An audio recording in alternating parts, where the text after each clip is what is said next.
Bismillahirrahmanirrahim. Terima kasih atas kesempatan yang telah diberikan dari saudara kami Baso Akmal Sanitullah. Di sini saya akan menjelaskan tentang sains.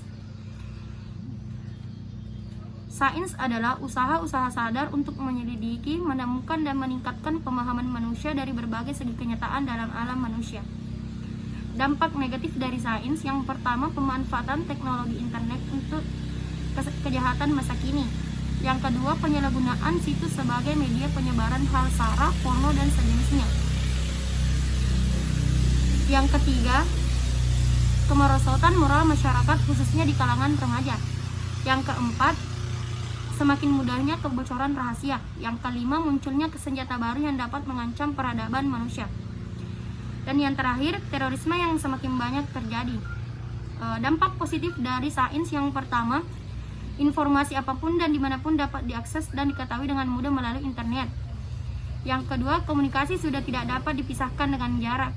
Yang ketiga, pertumbuhan ekonomi memiliki kemajuan yang pesat. Yang keempat, mudahnya mengatur kegiatan keuangan ataupun dalam hidup kita. Yang kelima, meningkatkan rasa percaya diri. Dan yang terakhir, terbentuknya sistem pembelajaran yang lebih modern yang memudahkan pelajar maupun pengajar.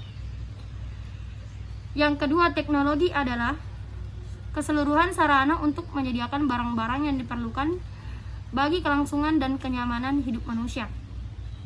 Dari pesatnya perkembangan teknologi informasi ini membawa banyak pengaruh positif. Yang dimaksud dari pengaruh positif ini seperti pertukaran sebuah informasi yang menjadi lebih mudah dan cepat, memudahkan pekerjaan. Pekerjaan yang dapat dilakukan oleh satu orang menjadi lebih efektif dan efisien. Yang ketiga, sistem pembelajaran dapat dilakukan secara online tanpa harus melakukan tatap muka. Yang keempat, banyaknya pengaruh positif yang dihasilkan dari pertumbuhan teknologi. Juga sebanding dengan hal negatif ditimbulkan seperti hal-hal di bawah ini.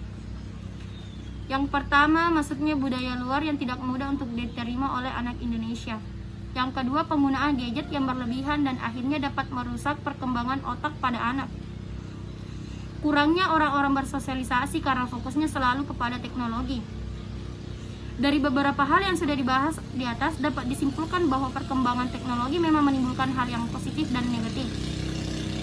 Untuk dapat menekan hal negatif yang dapat mempengaruhi dari kita sendiri adalah kita harus mengelola kemajuan teknologi informasi ini dengan baik.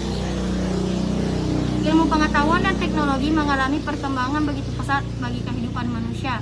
Dalam setiap waktu, para ahli dan ilmuwan terus mengkaji dan tolak ukur era modern ini adalah ilmu pengetahuan dan teknologi meneliti ilmu dan teknologi sebagai penemuan yang paling canggih dan modern. Keduanya sudah menjadi simbol kemajuan pada abad ini. Oleh karena itu, apabila ada suatu bangsa atau negara yang tidak mengikuti perkembangan ilmu dan teknologi, maka bangsa atau negara itu dapat dikatakan negara yang tidak maju dan terbelakang. Itulah yang sempat saya sampaikan. Jika ada kekurangan datangnya dari saya, jika ada kelebihan datangnya dari Allah Subhanahu wa taala. Selanjutnya saya kembalikan kepada moderator.